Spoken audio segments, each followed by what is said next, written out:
Why are there so many meatpacking plants all of a sudden popping up testing positive for coronavirus?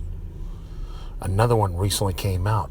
Worse, Smithfield is a chain owned by the Chinese. Were they trying to undermine our food supply? Well, it didn't work.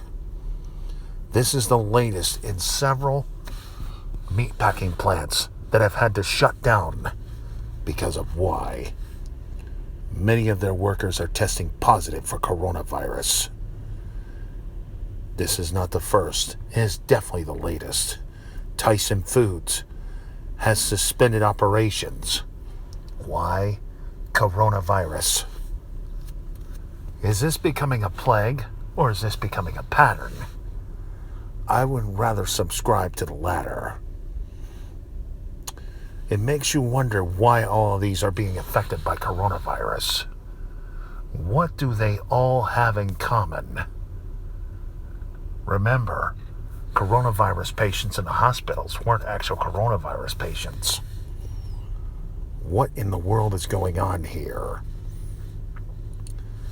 What is the one common thing a lot of meatpacking plants like to do as far as who they hire?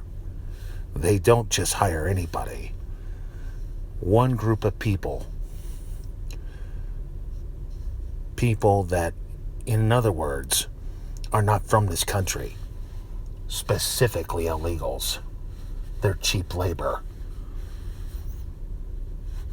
All of them are going down, and they're being deported by secret. That's how we're going to win this election in 2020. Justice is here, folks. Until next time, I'll see you in the next video. Be vigilant, folks.